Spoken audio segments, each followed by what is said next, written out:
मेरा नाम विवेक शर्मा है। पिछले दिनों मेरे एटीएम अकाउंट से 40,000 रुपये विड्रॉ हो गए। इसमें ख़ास बात ये थी कि एटीएम कार्ड था वो मेरे जेब में था और किसी ने दूसरे शहर से एटीएम विड्रॉ कर लिए 40,000 रुपये। मेरा नाम शम्स तमन्ना है और 2 महीना पहले मेरे अकाउंट से अचानक गूगल ऑक्टो इंक के नाम से मैसेज आता है मेरे फ़ोन पर और 500 रुपये करते करते तकरीबन 11,500 रुपये मेरे अकाउंट से निकाल लिए गए। मेरा नाम सागर है और मैं नोएडा से हूँ। साल 2015 में मेरे साथ कॉलेज की वजह से, टेक्निकल प्रॉब्लम की वजह से मेरा साल ड्रॉप आउट हो गया और 10,000 का भी जो लॉस हो गया। बिल्कुल, चोर डिजिटल हो रहे हैं और देश भी डिजिटल होना चाहता है। नमस्कार, जनपक्ष में आपका स्वागत है और मैं हूं रामवेश श्रेष्ठ। पहले वो दीवार तोड़कर आते थे, फिर ताला तोड़कर आने लगे और फिर साथ लाने लगे आपके ताले की नकली चाबी। लेकिन जब रुपया डिजिटल हुआ तो चोर भी स्मार्ट हुए। उनकी यही स्मार्टनेस आज डिजिटल धोखाधड़ी के तौर पर सामने आ रही है। डुप्लीकेट सिम के जरिए आपके बैंक अकाउंट पर अब डाका आसानी से डाला जाता है और आपको उसकी भनक भी नहीं लगती और रह जाती है तो मन की भनभनाहट। आखिर किससे पूछें, किसको बताएं और कैसे अपनी गाढ़ी कमाई वापस लाएं।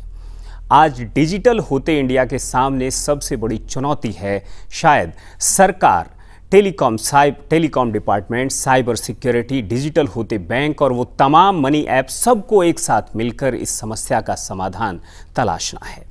हालांकि उससे भी पहले समझना होगा कि डिजिटल धोखाधड़ी के उन तरीकों को जिनसे 2-4 हो चुके पीड़ित भी इस जनपक्ष का हिस्सा हैं। वो अपना किस्सा भी बयां करेंगे, विस्तार से अपना दर्द आपको सुनाएंगे और बताएंगे कि कैसे हुआ और क्या हुआ था हादसा जिससे वो आज भी नहीं भूल पाते। शायद उनका यह अनुभव आपको भी भविष्य में चौकन्ना करने में मदद करेगा। आंकड़ों पर अगर हम गौर करें तो देश भले ही इस वक्त डिजिटल इंडिया की राह पर आगे बढ़ रहा हो, मगर डिजिटल बैंकिंग से जुड़े ट्रांजैक्शन के दौरान सबसे अधिक धोखाधड़ी भारतीयों के साथ हो रही है। पता चला कि पिछले साल 18% भारतीय उपभोक्ता डिजिटल बैंकिंग के दौरान जालसाजी का शिकार हुए। 2017 में ऑनलाइन धोखाधड़ी के करीब 25,800 से ज़्यादा मामले दर्ज किए गए। एक सर्वे के मुताबिक तो ये भी पता चला कि भारत में हर दूसरा आदमी ऑनलाइन फ्रॉड का शिकार हुआ है। ये पूरा मामला कितना बड़ा है समझने की कोशिश करेंगे डिजिटल धोखाधड़ी में।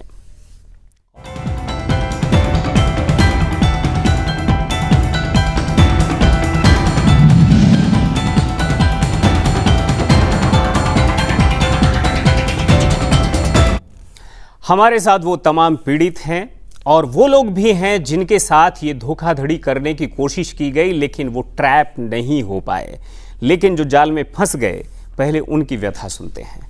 क्या हुआ आपके साथ? जी, साल 2015 की बात थी और मेरी तरह और भी स्टूडेंट्स हैं जो कॉलेज में एडमिशन के लिए ऑनलाइन जो है ट्रांजैक्शन कर रहे थे। तो उस ट्रांजैक्शन के बीच में कुछ वायरस वगैरह ऐसे वेबसाइट्स में होते हैं जो ना कॉलेज कैंपस को पता होता है, ना ही उनके मैनेजमेंट सिस्टम को पता होता है, ना हमें पता होता है। तो उसी बीच में जो है मेरे 10,000 रुपये चले गए और वो ट्रांजैक्शन रिसीट भी एक्सेप्ट हो गया। सारी चीज़ें, पेपर्स, डॉक्यूमेंट्स, सारी चीज़ें मेरे पास थी, लेकिन वो कॉलेज के पास पैसे गए ही नहीं। क्या बात। और जब मैं डॉक्यूमेंट्स लेके भी गया तो कॉलेज कैंपस की बेहूदगी और उनकी जो है, पिताजी ने पूछा होगा आपसे कि 10,000 रुपये बहुत ज़्यादा जो है एक मेंटल हैरेसमेंट, घर से अलग, कॉलेज वाले अलग मेंटल हैरेसमेंट करें, बट मैं पीछे पड़ा रहा। काफ़ी कंज्यूमर कोर्ट के चक्कर काटे, कोई फ़ायदा नहीं हुआ। देन किसी तरीके से सोशल मीडिया के अवेयरनेस के थ्रू जो है उन पर दबाव बना और फिर जो है कंपेंसेशन के डर से उन्होंने जो है आखिरकार पैसे तो दिए कॉलेज ने। हाँ, बट मेरा लेकिन उससे जो डिजिटल धोखाधड़ी का मामला था वो खतरा नहीं टला है। जी, आपके साथ क्या हुआ था? मेरे साथ ये हुआ कि 2 महीना पहले 14 मार्च की बात है। मैं ऑफिस में बैठा हुआ था, काम कर रहा था। अचानक मेरे फ़ोन पर मैसेज आया कि आपके एटीएम से 250 रुपये की कुछ ख़रीदारी की गई है। मुझे समझ में नहीं आया। इत्तेफाक है कि हमारे ऑफिस के ही बिल्डिंग में हमारा बैंक भी है।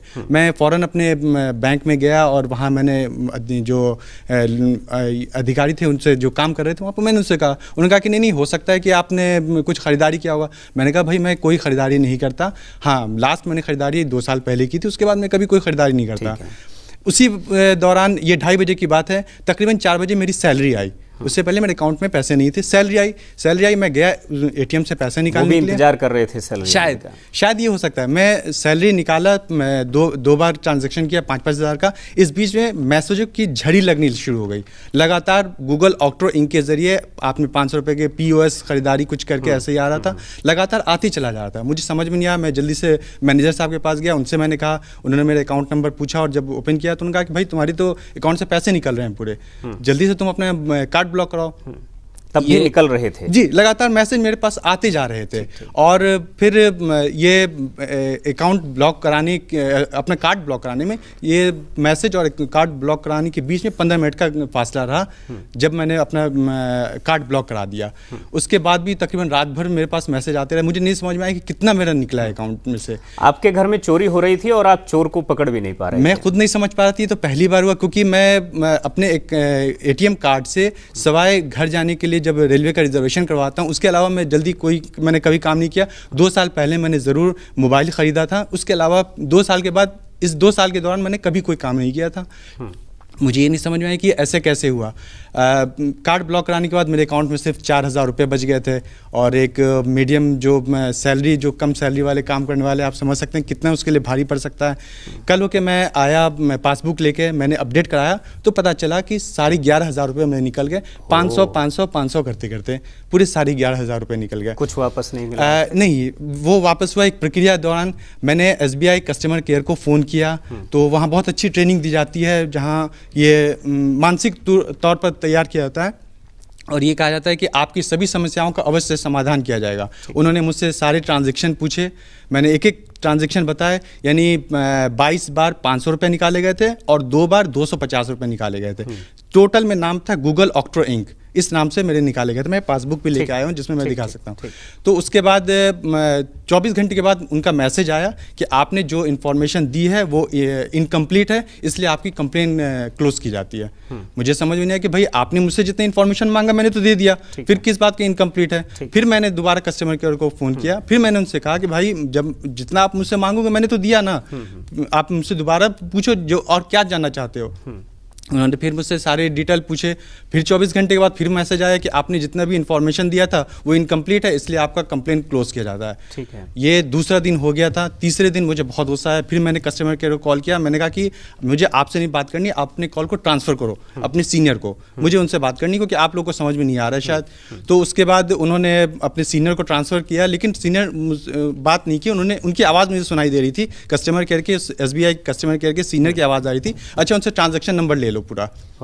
तो उन्होंने फिर तीसरी बार उन्होंने मुझसे सारे ट्रांजैक्शन नंबर लिए, लेकिन फिर वही 24 घंटे के बाद ये 18 तारीख का हो गया था। ऐसा कैसे आपका रिवर्ट हुआ? मैं बताता हूँ। उसके बाद इसी लोकसभा सचिवालय में मेरे एक पारिवारिक मित्र हैं, श्री राजेंद्र रावत जी, वो काम करते हैं। उन्होंने मुझे फ़ोन करके पूछा, उन्होंने मुझसे पूछा क्या हुआ। मैंने उनको सारी डिटेल बताई कि भैया मेरे साथ ऐसे हो गया। तो ये 18 तारीख की रात की बात है। उन्होंने 1 घंटे के बाद मुझे मैसेज किया व्हाट्सएप पर कि गूगल ऑक्ट्रो का ये नंबर है, टोल फ्री नंबर है, तुम इस पर एक बात करके देखो, शायद कुछ बात बन जाए। मैंने कल होके उनसे बात किया। तकरीबन 45 मिनट उन्होंने मुझसे बात की। वो गूगल टीम जो है, उन्होंने मुझसे 45 मिनट बात की और बहुत अच्छे से एक एक ट्रांजैक्शन उन्होंने मुझसे पूछा, मेरे अकाउंट नंबर पूछा, मेरे ATM का लास्ट 4 डिजिट पूछा, मेरा ईमेल ID पूछा, और उन्होंने पूछा कि शायद आपने कहीं कुछ ऐसी खरीदारी की। मैंने बताया कि नहीं, ऐसा नहीं हुआ है। तो उन्होंने कहा कि ठीक है, आप मुझे 3 घंटे का टाइम दीजिए, 3 घंटे के अंदर हम आपको बता देंगे कि आपका पैसा वापस हो सकता है कि नहीं। ठीक है। 2 घंटे के अंदर ही उनका कॉल आया। उन्होंने कहा कि ये गूगल के जरिए किया गया है, गूगल इसके लिए रिस्पॉन्सिबल है, इसलिए आपका 5 दिन के अंदर पूरा पैसा वापस आएगा। और 5 दिन नहीं बल्कि 3 दिन के अंदर ही जैसे जैसे पैसा पूरा गया था वैसे वैसे 500 करके पूरा पैसा मिल गया। इसके लिए जो है आपके प्रयास को हम जो है सराहा। लेकिन विवेक जी हैं, आपका पैसा मिला कि नहीं मिला? जी, मुझे अभी तक पैसे मिलने का इंतज़ार है। ये 8 मई की घटना है। कितना पैसा निकला आपका? मेरा 40,000 रुपये निकला और 10-10 हज़ार 4 बार निकला और 40,000 से ज़्यादा। इसलिए कहाँ हुआ, कैसे हुआ? जी, ये 8 मई की घटना है। मैं इंदौर में था और ATM कार्ड मेरे जेब में था और ना ही मैंने किसी से OTP या किसी तरह की चीज़ शेयर की या ना ही कोई इस तरह का कॉल आया था। लेकिन 11:30 बजे मेरे पास एक मैसेज आया SBI का ही कि आपके अकाउंट से 10,000 रुपये निकल गए हैं। तो जैसे ही मैसेज आया मैंने देखा कि ये तो मैंने ट्रांजेक्शन नहीं किया, ATM कार्ड मेरे पास है। तो मैंने तुरंत सबसे पहले उस कार्ड को अगले ही मिनट ब्लॉक करवाया और इसकी सूचना मैं मेरे होम ब्रांच में जाकर के दी। तो उन्होंने इस अकाउंट में जितना भी पैसा था उसको पहले खाली किया, किसी और अकाउंट में ट्रांसफ़र किया। और जब मैंने स्टेटमेंट देखा तो उस मैसेज के पहले भी 3 बार 10-10 हज़ार रुपये निकल चुके थे। इसका मतलब जब चौथी बार 10,000 का ट्रांजैक्शन हुआ एटीएम विड्रॉल से, तब जाकर के मुझे एसएमएस से मालूम पड़ा कि कुछ हमारे इसमें परेशानी है जी। फिर मैंने देखा कि ये इंदौर में मैं बैठा हूँ, मेरे जेब में एटीएम कार्ड है। बैंक के अधिकारियों, एसबीआई के बैंक के अधिकारियों ने बताया कि ये मेरे पास एटीएम कार्ड मेरे पास फिजिकली प्रेजेंट है। तो जब हमने पैसा निकल रहा है जी, पैसा निकल रहा है, 4 बार निकला। तो उसके बाद कोई क्लोनिंग कर गया था आपके? ये साइबर एक्सपर्ट लोग बता सकते हैं कि एग्जैक्टली क्या। जी जी। तो इसके हमने जब स्टेटमेंट में देखा तो ऐसा मालूम पड़ा कि जो पैसा विड्रॉल हुआ है वो दिल्ली के मालवीय नगर के खिड़की एक्सटेंशन के किसी एटीएम से हुआ है। खिड़की से चुराया गया? जी। और 2 बार एसबीआई के एटीएम से निकाला गया और 2 बार नॉन एसबीआई के एटीएम से, क्योंकि उसमें 23 रुपये एक्स्ट्रा ऐड किए थे। इसका मतलब है नॉन एसबीआई एटीएम से निकाला गया। तो ये एक बड़ी गंभीर, मुझे भी काफ़ी धक्का लगा। हालांकि अब मैंने इसके बारे में इंदौर पुलिस को, लेकिन दिल्ली की साइबर सेल जो है वो आपके केस को लेकर काफ़ी गंभीर है। जी, मैंने बिल्कुल इसको इत्तला करी है। तो देखते हैं। अजीत जी हैं यहाँ पर और यहाँ पर कुछ ऐसे भी पहरवे हैं, टेक्नोक्रेट हैं, टेक्नोसेवी हैं, जिन लोगों को भी इस तरह के अटैक हुए, लेकिन कौन चोर किस रास्ते से आ रहा है उन्होंने उसे अपने दरवाजे तक नहीं आने दिया, उन्होंने उसे पकड़ लिया। यहाँ पर माइक किसके पास है? बिल्कुल, जिन जिन के साथ ऐसा हुआ, कॉल आई, लेकिन आपको वो ट्रैप नहीं कर सके, लेकिन हुआ क्या जरा बताएंगे? अभी से लगभग 3-4 महीने पहले हमारे रूम पे चोरी हुई थी और उसमें हम लोगों के एटीएम कार्ड्स वगैरह चोरी हो गए थे। लेकिन हमने उसको तुरंत ब्लॉक करा दिया। ब्लॉक कराने के बाद भी उसका जो मेरे पास में लगातार ओटीपी आता था कि 500 रुपये का ट्रांजैक्शन है और ओटीपी मतलब शेयर कर दीजिए ऑनलाइन ही, और उसके बाद में फिर आपने शेयर नहीं किया? मैंने कभी किसी को। बहुत बढ़िया आपका, ठीक है। इस तरह के लोग जो है इतनी चौकसी बरतनी चाहिए जी। ठीक है, जिनके साथ हुआ नीचे दे दीजिए, जिनके, हाँ आगे बढ़ा दीजिए। बिल्कुल। अभी सर कुछ दिन पहले मेरे मोबाइल पे एक कहीं से कॉल आया था और वो बोल रहे थे, सर आपके, मैं एसबीआई ब्रांच से बोल रहा हूँ से, मुझे आप अपना एसबीआई का कार्ड नंबर बता दो से, इसके लिए कुछ करना है या कार्ड के लिए कुछ करने के लिए बोल रहे थे। मैंने उनको नहीं बताया। क्या बात है, बहुत बड़ा आपने बहादुरी दिखाई कम से कम।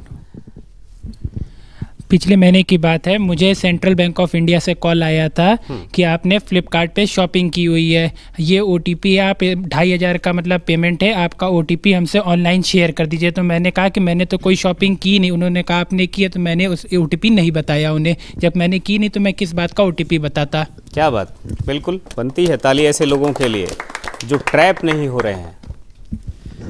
1 साल पहले की बात है, मेरे पास फ़ोन आया कि आपका आधार कार्ड लिंक नहीं है आपके बैंक अकाउंट से, तो आप अपना डेबिट कार्ड नंबर बता दीजिए मुझे।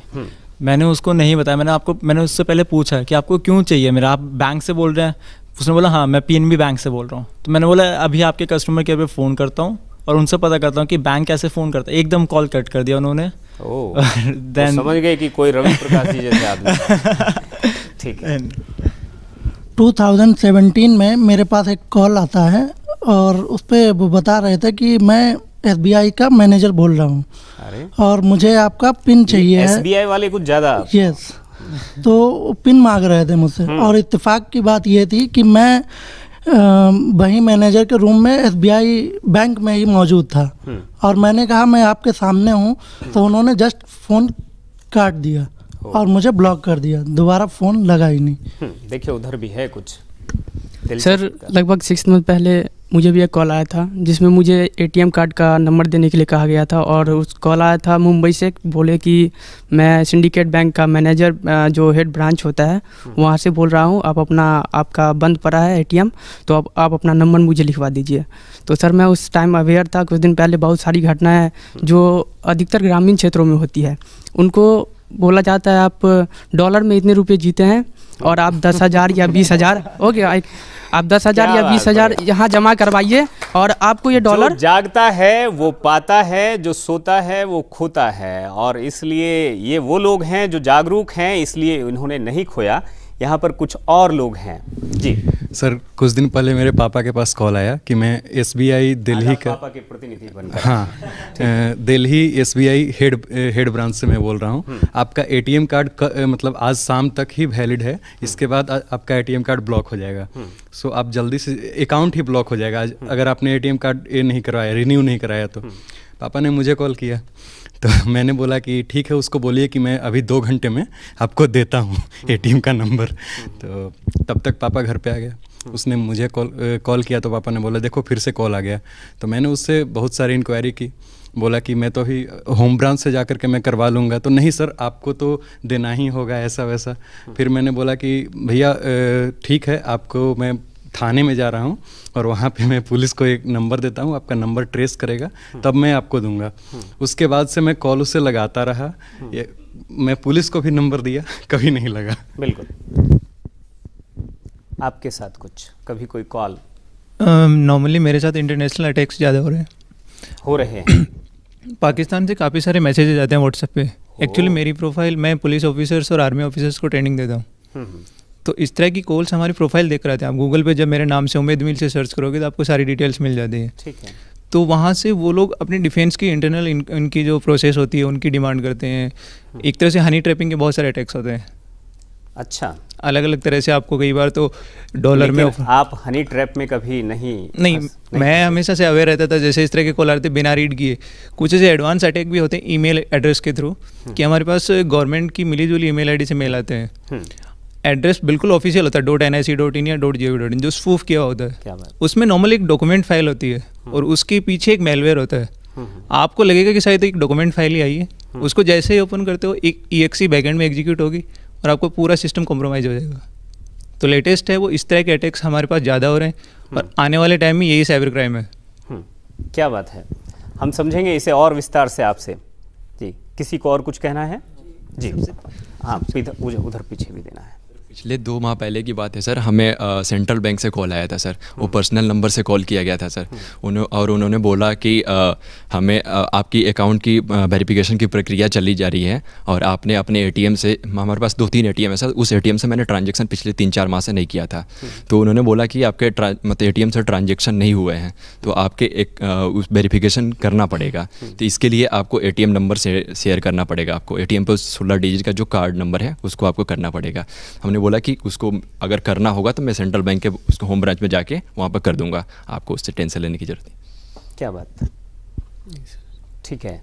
हाँ, आप कुछ कहना चाहते हैं आखिर में? जी, ऐसे जो कॉल्स होते हैं उसमें बेसिकली लेडीज़ का काफ़ी बड़ा रोल हो जाता है। काफ़ी लेडीज़ का कॉल आते हैं, देन वो आपकी जानकारी को इतना अच्छे से बताते हैं कि लगता है कि हाँ ये वेरी ट्रस्टी बंदा होगा।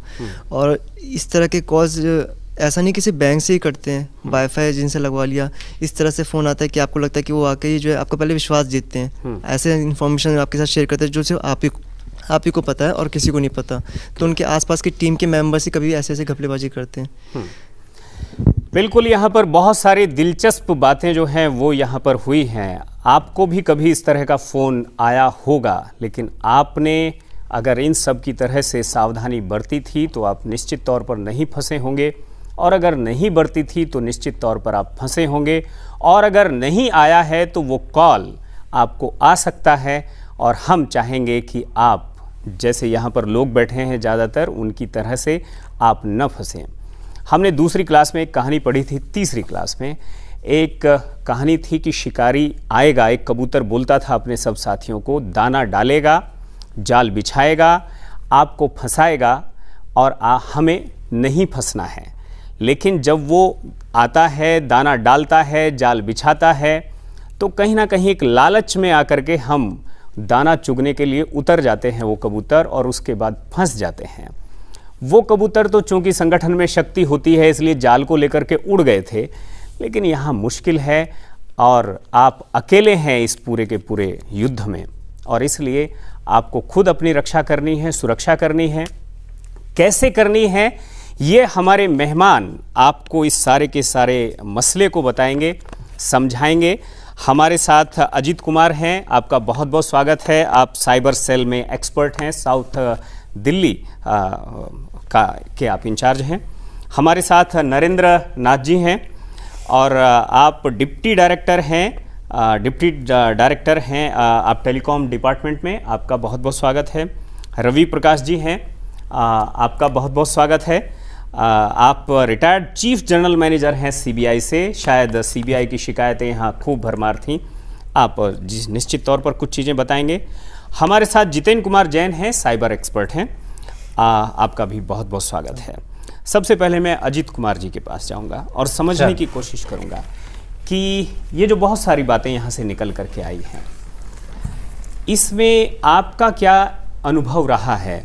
आपके पास कितने ऐसे मामले हैं जो आए हैं, और इन सब में जिनको हाईलाइट आपको बताना चाहिए वो ऐसे 2 या 3, 1-2 ऐसे दिलचस्प मामले जो हैं वो क्या हो सकते हैं नटशेल में? ज़रूर, मैं इसके बारे में थोड़ा सा रूट में जाना चाहता हूँ। ठीक है।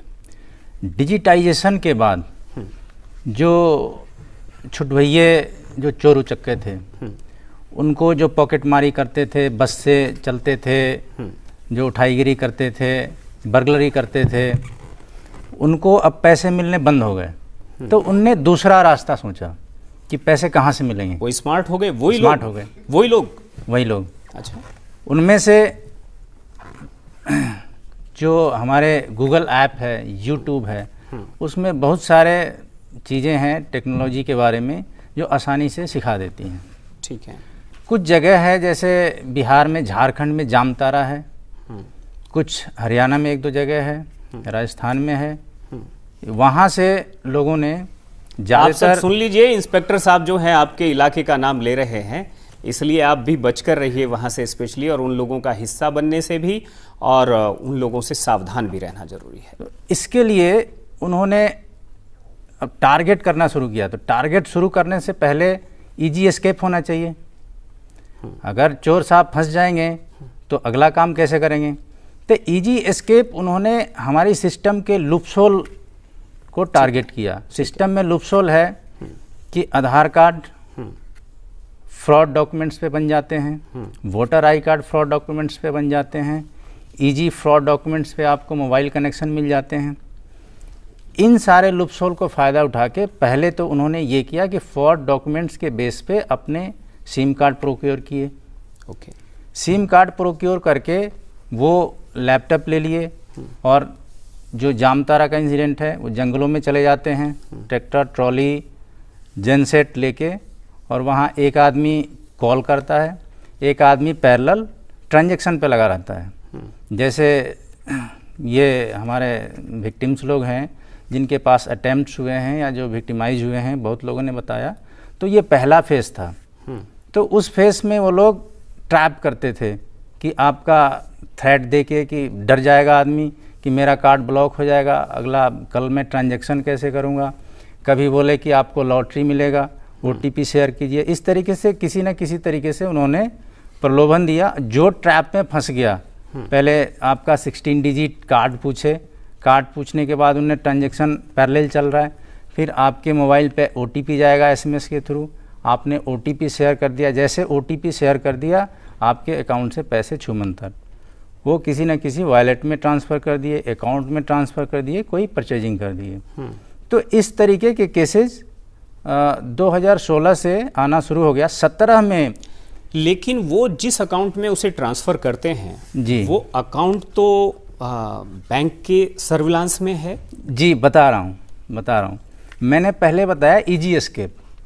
तो उसी अकाउंट में वो ट्रांसफ़र होता है जो अकाउंट अनवेरीफाइड है, क्योंकि हमारी कुछ RBI की गाइडलाइंस थी डिजिटाइजेशन के बाद कि बैंकर बिना वेरिफिकेशन के आप अकाउंट खोलोगे, सेविंग अकाउंट आप ओपन करेंगे। तो मैंने, अजीत कुमार मेरा नाम है, मैं सुजीत कुमार के नाम से अपना एक आई कार्ड जनरेट किया। ठीक। मैंने कोई एड्रेस लिख दिया, हाउस नंबर 501, गली नंबर 10, संगम बिहार। क्या बात।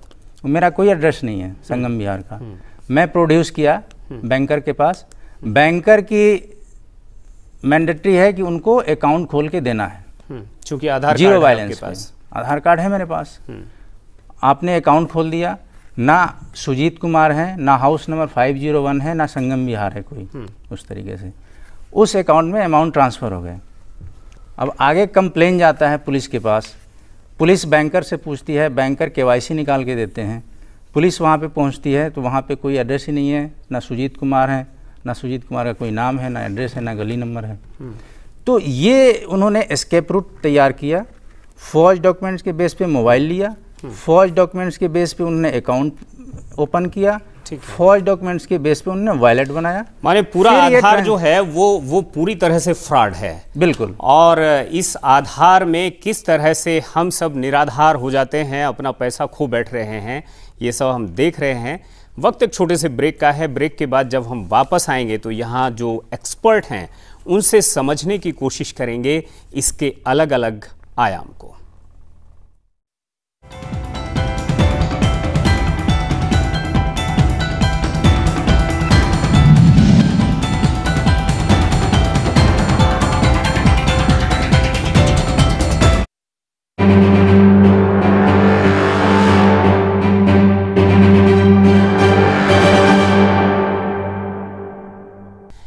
ब्रेक के बाद आपका एक बार फिर से स्वागत है। जनपक्ष में हम बात कर रहे हैं डिजिटल धोखाधड़ी की। बीते दिनों हमने एक गाना जो बहुत फेमस हुआ, मन के मत पर मत चलियो ये रास्ते में लुटवा देगा। यहाँ पर बुद्धि से काम लेना बहुत ज़रूरी हो जाता है और जिन्होंने बुद्धि से काम लिया है शायद वो लूटने से बच गए। और डिजिटल धोखाधड़ी में हमारे साथ जैन साहब, किस तरह से आप इस सारी की सारी जो यहाँ पर चर्चा हुई, लोगों ने अपना कुछ ने दर्द भी बयां किया और कुछ ने अपने ऊपर जो उनके ऊपर साइबर अटैक हुआ उससे परिचित कराया पूरे हाउस को। आप किस तरह से देखिए, ज़्यादातर जो कंप्लेंट्स अभी सबने बताई ये डेबिट कार्ड या बैंक आपके क्रेडिट कार्ड से जो है पैसा चुराने की कंप्लेंट्स हैं। जो पहली सेट ऑफ कंप्लेंट्स है उसको हम क्रेडिट कार्ड क्लोनिंग की कैटेगरी में डालते हैं, जिसमें आप कहते हैं कि मेरा कार्ड मेरी फिजिकल कस्टडी के अंदर था, मेरी जेब में पड़ा था या मैंने कभी उसका इस्तेमाल नहीं किया और उसका किसी तीसरे शहर के अंदर एटीएम में फ्रॉड हुआ, वो हुआ। होता क्या है, कई बार आप अपने किसी मित्र को या अपने रिलेटिव को आप व्हाट्सएप वगैरह पे फ़ोटो खींच के भेज देते हैं, वहाँ से आपके कार्ड की डिटेल्स को चुराया जाता है, उसका क्लोन बनाया जाता है। दूसरा कई बार होता है आप पेट्रोल पंप वगैरह में या शॉपिंग मतलब छोटी दुकानों के ऊपर या सस्पिशियस जगह के ऊपर आप ट्रांजैक्शन स्वाइप करते हैं और या किसी एटीएम्स के अंदर क्लोनर लगे होते हैं जहाँ क्रेडिट कार्ड का जो है एक तरह से आप मतलब पूरी डिटेल्स को क्लोन किया जाता है। जो कीपैड वगैरह एटीएम के अंदर क्लोनर कौन लगा देता है? जो स्कीमर कहा जाता है। जैसे आप स्वाइप करेंगे टेक्निकली वो पहले आपके कार्ड की डिटेल को रीड कर लेगा और आपको लेगा शायद एटीएम मेरा पता नहीं क्यों काम नहीं कर रहा है या ऐसा क्यों है। दूसरा जो कीपैड होता है उसके ऊपर एक अलग सी प्लास्टिक मैग्नेटिक स्ट्रिप होती है जिससे आपके पासवर्ड को भी चुराया जा सकता है। या फिर कई बार होता है कि आप ट्रांजैक्शन कर रहे हैं, आपका डिटेल उसके पास पहले से है, खाली पिन नहीं है, तो वो आपके मतलब पीछे जैसे शोल्डर डंपिंग कहा जाता है कि वो आपको देख रहा होगा किसी तरह पिन पता चल जाए। तो एक बार जब आपके पास डिटेल्स वगैरह आ गई, आपके पास पिन अवेलेबल है, तो क्लोन कार्ड बना के कहीं पे भी ट्रांजैक्शन किया जा सकता है। और इससे बचने का सबसे अच्छा तरीका है कि आप किसी अनवेरीफाइड जगह के ऊपर या सस्पिशियस जगह के ऊपर या अनजान जगह के ऊपर मशीन देके ट्रांजैक्शन ना करें। किसी अच्छी जगह के ऊपर ही आप कार्ड स्वाइप करें जहाँ पे आपको लगे कि मतलब फ्रॉड होने के चांसेस कम है और जहाँ पे सीसीटीवी लगा हो। दूसरी चीज ये आपको देखना, सीसीटीवी तो हर एटीएम के अंदर लगा ही होता है। नहीं, सारे एटीएम्स के अंदर नहीं है, कई लोग हेलमेट पहन के भी जाते हैं, ऐसे भी किस्से आए हैं। बहुत सारे ऐसे भी किस्से हैं कि पूरा एटीएम ही उठा कर ले गए, तो ट्रैक्टर में बांध है ना। तो इस तरह के किस्से पर हमारी सावधानी अपने साथ है। तो आप कार्ड का जब भी पिन डालें, इसमें आप थोड़ा सा किसी शर्माने की बात नहीं, कोई भी व्यक्ति अगर एटीएम के अंदर खड़ा है बाहर जाने के लिए कहें, अपने हाथ से छिपा के करें। दूसरी जो कैटेगरी है ओटीपी फ्रॉड्स की, जो भी उसके अंदर भी फिजिकल कस्टडी नहीं चाहिए होती। अब जब एक बार डिटेल आपकी किसी, जैसे आपने मान लीजिए 2 साल पहले आपने किसी वेबसाइट पे ट्रांजैक्शन करा, उसका डेटा कहीं से हैक हुआ या किसी और जगह से आपके क्रेडिट कार्ड डिटेल्स या डेबिट कार्ड डिटेल्स चले गए, तो आप जब आप ट्रांजैक्शन करेंगे, तो कई बैंकों का डेटा हैक हो गया। हाँ, मगर इसमें आरबीआई ने काफी अच्छा काम भी किया। आज इंडिया के अंदर अगर आप कोई भी ऑनलाइन ट्रांजैक्शन करते हैं तो उसके लिए ओटीपी की आवश्यकता आपको है। जब तक ओटीपी नहीं होगा, जैसे इनके साथ हुआ, जब तक ये लोग ओटीपी नहीं देंगे तब तक वो ट्रांजैक्शन पूरा हो नहीं सकता। तो ये जो हैकर्स हैं, इन्होंने एक नया तरीका निकाला है कि भाई ओटीपी लेने के लिए किस तरह सोशल इंजीनियरिंग का लोगों को बेवकूफ बनाने का इस्तेमाल किया जाए। तो जैसे उन्होंने बताया, कई लोगों को कॉल आते हैं, जैसे आधार अब लिंकिंग का बहुत बड़ा कैंपेन सरकार का चल रहा था, उसमें चोर भी शामिल हो गए। ये कहने लगे कि आपके बैंक अकाउंट को आधार से लिंक करना है, आपके गैस को लिंक करना है, या आपको कहा जाएगा आपका टेलीफोन शाम को कटने वाला, आधार लिंकिंग करनी है, तो आप जल्दी से हमें जो है अपना हम आपको 4 डिजिट का कोड भेज रहे हैं, उसको कंफर्म कीजिए, आप दे देंगे। या फिर एक नई कहानी सुनाई जाती है कि सर आपके अकाउंट से 50,000 रुपए का ट्रांजैक्शन हो रहा है, क्या ये आप ही ने किया है? और आप अपने ड्राइंग रूम में बैठ के शायद टीवी देख रहे हैं, आप बोलेंगे नहीं, मेरी तरफ से तो कोई ट्रांजैक्शन नहीं हुआ है। तो बोले सर इसको होने दें या रोक दें? तो आपका सीधा जवाब होगा रोको भैया, जल्दी रोको और पैसा उधर जाना नहीं चाहिए। बोले सर तुरंत अभी आपके कार्ड को ब्लॉक कर रहे हैं, एक पैसा इधर का उधर नहीं होगा और 4 डिजिट का कंफर्मेशन कोड हम आपको भेज रहे हैं, जो कि एक्चुअली शॉपिंग के बाद कंफर्म करने वाला ओटीपी है।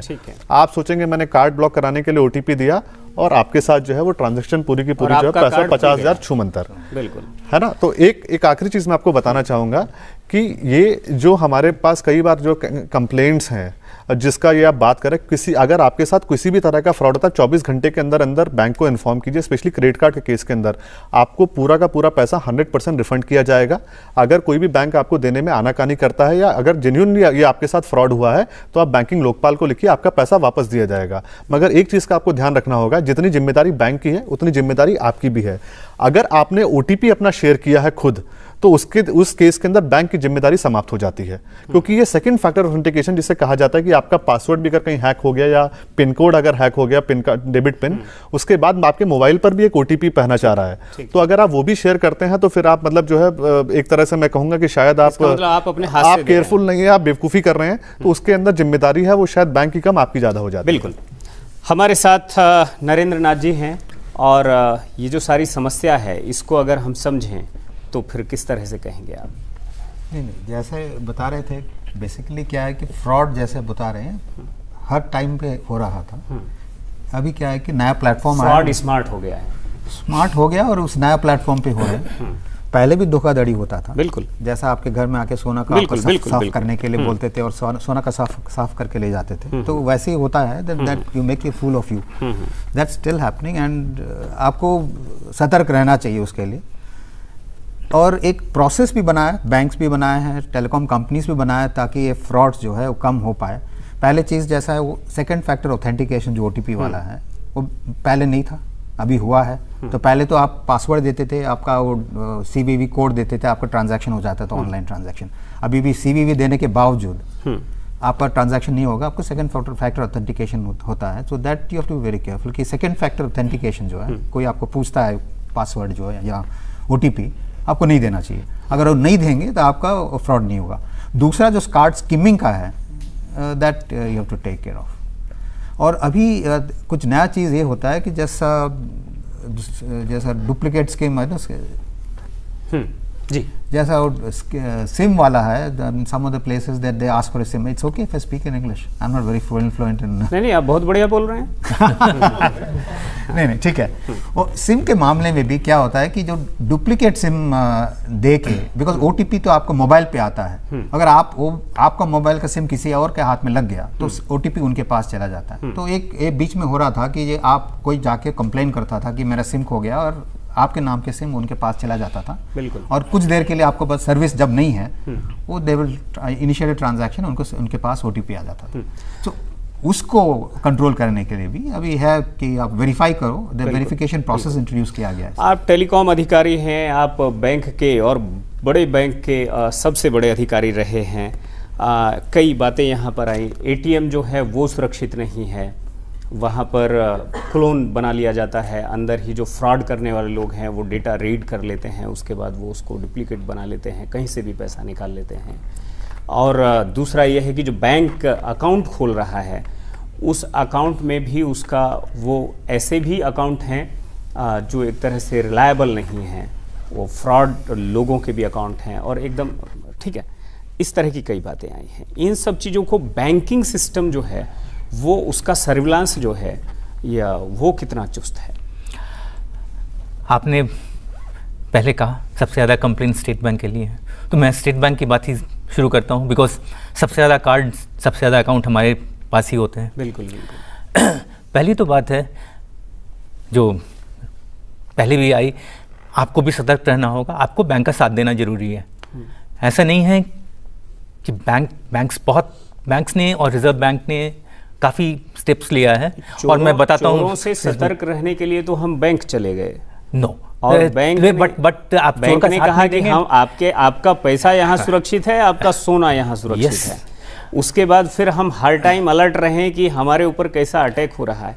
यानी साइबर सिक्योरिटी को फुल प्रूफ अगर कर दिया जाए तो क्या वो संभव नहीं है? साइबर सिक्योरिटी 100% सिक्योर शायद टेक्निकली पॉसिबल है दुनिया या नहीं, के कई देशों में कहीं जैसे नहीं। यहाँ पर 50% तक साइबर का हमले हो रहे हैं लोगों के ऊपर, लेकिन दुनिया में ये रेशो जो लोग यूज कर रहे हैं 5-6% तक भी आपने नहीं 5-6% भी बहुत ज़्यादा होता है। आपने जो फिगर बताया 25,000 रिपोर्ट हुए, मे बी मैं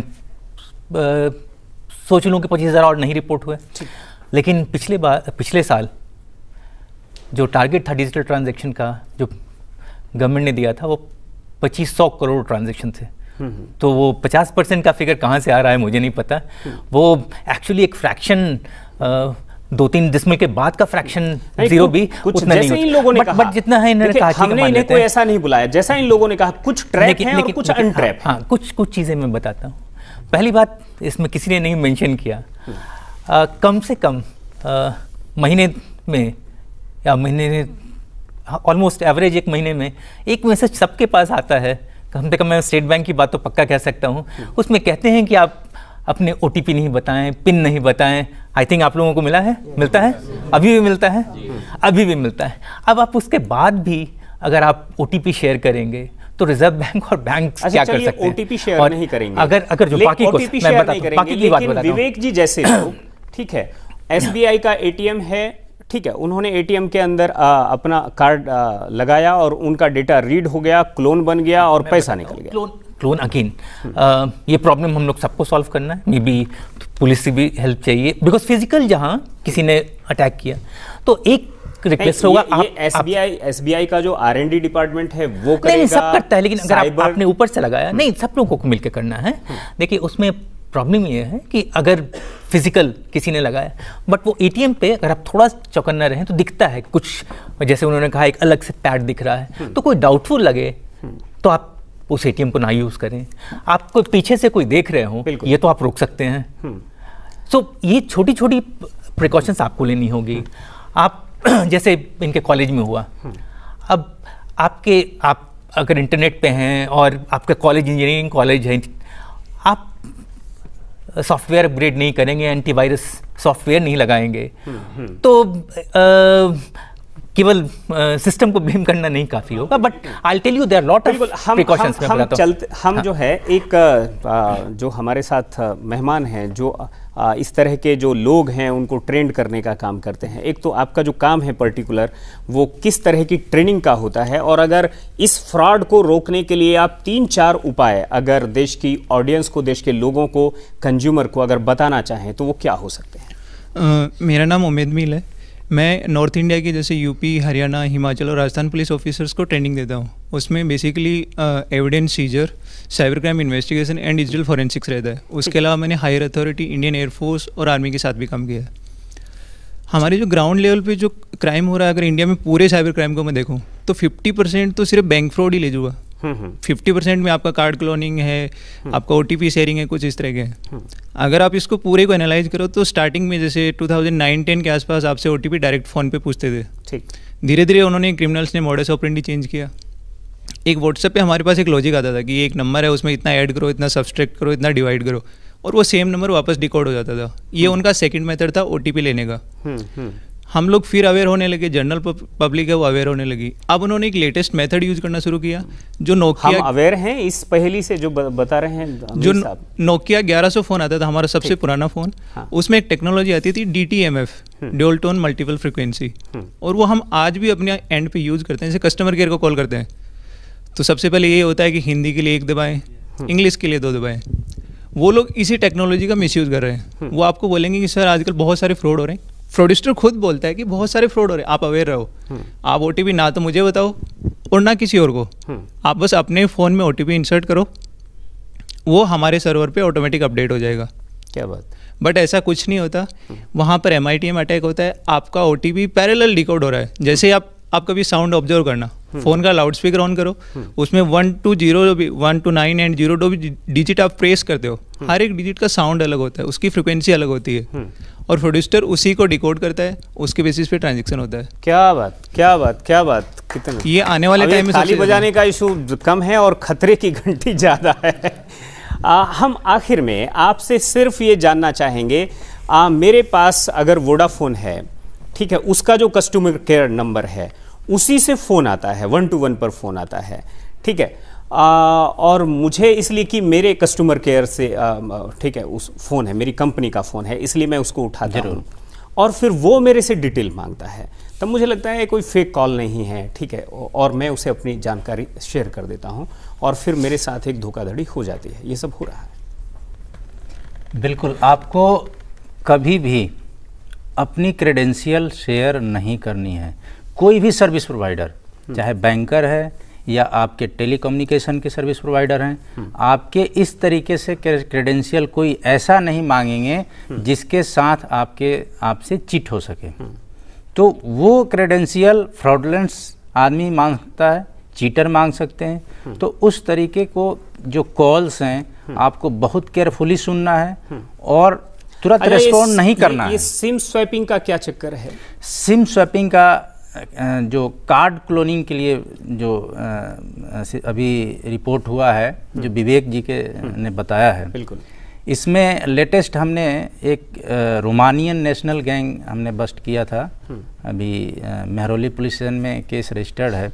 हमारे पास बहुत सारे ऐसे, अब तो कम हो गए, डेली के एक दो कंप्लेंट ऐसे आने शुरू हो गए।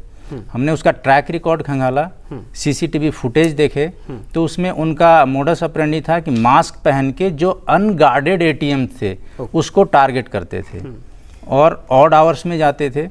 उनका एमओ था वहाँ पे एक स्पाई कैमरा लगा दिया, क्योंकि इसके पहले मैं बताना चाहता हूँ जो हमारा एटीएम मशीन्स हैं 99% उनका ढांचा ये होता है, आगे से ऐसे होता है, नीचे स्पेस होता है जहाँ पे बटन लगे होते हैं। तो वो जो ऊपर वाला जो स्लोप होता है उस पे स्पाई कैमरा लगा दिया, बिल्कुल उसी कलर का, आप जज नहीं कर पाएंगे। और जो उसका माउस हुआ जहाँ पे हम कार्ड इंसर्ट करते हैं वहाँ पे स्किमिंग डिवाइस लगा दिए, उसी कलर का, वैसे ही मैन्युफैक्चरिंग।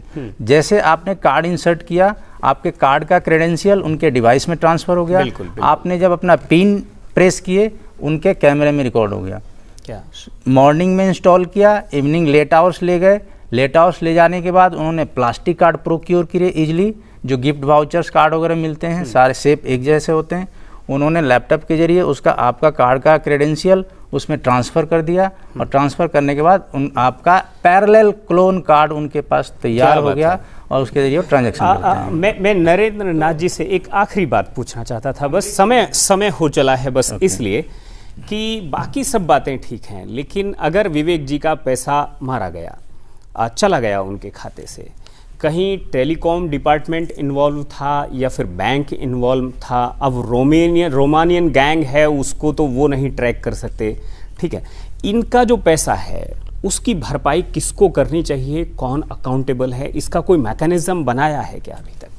नहीं, ये तो बैंकिंग सिस्टम का है। आई थिंक एक लाइन में आप तो एक तो है बैंक, आप जो बता रहे थे वो सिम क्लोनिंग नहीं था, एक्चुअली कार्ड क्लोनिंग है। तो सिम स्वैपिंग तो अलग से चीज़ है। सो वी विल टॉक, जब आपका टाइम है उसके बारे में बात करेंगे। But as it is coming, लोगों को सतर्क रहना चाहिए। और अगर आपका घर का चाबी अब किसी और को पकड़ा दिया आपने, उसके बाद बोलते मेरे घर में चाबी चोरी हो गया।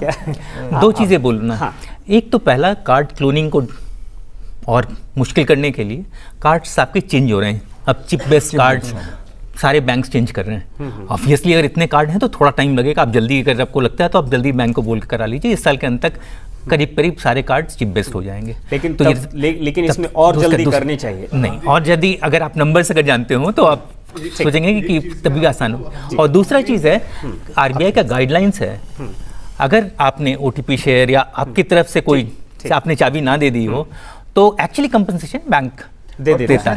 ठीक है, बस एक इंटरेस्टिंग चीज, हम लोग साइबर के फील्ड में हमारे जो हम लोग एथिकल हैकर्स वगैरह, हम लोग हमेशा सिस्टम को क्रिटिसाइज करते हैं। एक चीज जानकर आपको बहुत खुशी भी होगी और आपको आश्चर्य भी होगा, सबसे ज्यादा सिक्योर अगर कोई डिजिटल ट्रांजैक्शन की व्यवस्था क्रेडिट कार्ड और डेबिट कार्ड के अंदर है तो हिंदुस्तान के अंदर है। ये इकलौता ऐसा देश है जहां पे आप बिना ओटीपी के ट्रांजैक्शन नहीं कर सकते। आप अपने ही कार्ड को, अगर कोई, मैं बता रहा हूं क्यों हो रहा है, इसलिए हो रहा है कि हम शेयर कर रहे हैं। नहीं, इसलिए हो रहा है कि अगर आपके कार्ड को ही अगर किसी रशियन वेबसाइट के ऊपर इस्तेमाल किया जाएगा तो वहां पे बिना ओटीपी के ट्रांजैक्शन किया जा सकता है, क्योंकि ग्लोबल व्यवस्था आपके अनुरूप नहीं है। आपके फॉरेन ट्रांजैक्शंस के ऊपर आज ओटीपी मैंडेटरी नहीं है। और दूसरा जो सबसे बड़ा फ्रॉड अब हिंदुस्तान में नया हो रहा है वो है बिटकॉइन फ्रॉड। आपको कहा जाता है कि आप 10,000 रुपए का बिटकॉइन खरीदिए, अगले साल, अगले महीने तक आपका वो 1 लाख का हो जाएगा। 99% बिटकॉइन के जो पॉन्जी स्कीम्स चल रही हैं, अभी आपने रिसेंटली देखा 4,500 करोड़ का घोटाला सिर्फ एक बंदे ने कर दिया। बहुत शुक्रिया आपका, उनसे बच के रहें। आपका भी बहुत बहुत शुक्रिया। समय मेरा हो चला है बस इसलिए, और पूरे जनपक्ष का बहुत बहुत शुक्रिया। समय जो है उसकी कहीं ना कहीं एक सीमा है, लेकिन लोगों का दर्द इतना बड़ा है, लोगों की, और ये समस्या इतनी बड़ी है कि शायद ये 1 घंटा इसके लिए कम पड़ता है, और इसलिए सभी से मैं फिर से एक बार उसके लिए वो चाहूँगा। आपके कार्ड में फैसिलिटी होती है स्टेट बैंक में, आप कार्ड को स्विच ऑन स्विच ऑफ कर सकते हैं, डोमेस्टिक इंटरनेशनल, बिल्कुल। लेकिन इस सब के लिए इतना जागरूक और इतना कहीं ना कहीं शिक्षित होना बहुत ज़रूरी है। यहाँ पर हम केवल इतना ही कहेंगे कि इस पूरे के पूरे संवाद में कहीं ना कहीं एक बात निकल कर आती है कि आपको अपनी चाबी किसी चोर को नहीं देनी है। ये कुल मिलाकर ये तो पक्ष है हमारा, लेकिन जिसने ताला बनाया है वो भी ये गारंटी दे कि इस ताले की डुप्लीकेट चाबी नहीं बन सकती। दोनों बातें हैं, और दोनों बातों में से किसकी जिम्मेदारी ज़्यादा है इसको शायद तय करने वाली बात है। न्याय क्या कहता है ये एक अलग बात है। फिलहाल इस पूरे मसले में हमारा जो नज़रिया है वो पूरी तरह से साफ था, न पक्ष न विपक्ष, हम थे पूरी तरह से निष्पक्ष, और आप भी देख रहे थे हमारे साथ सिर्फ जनपक्ष।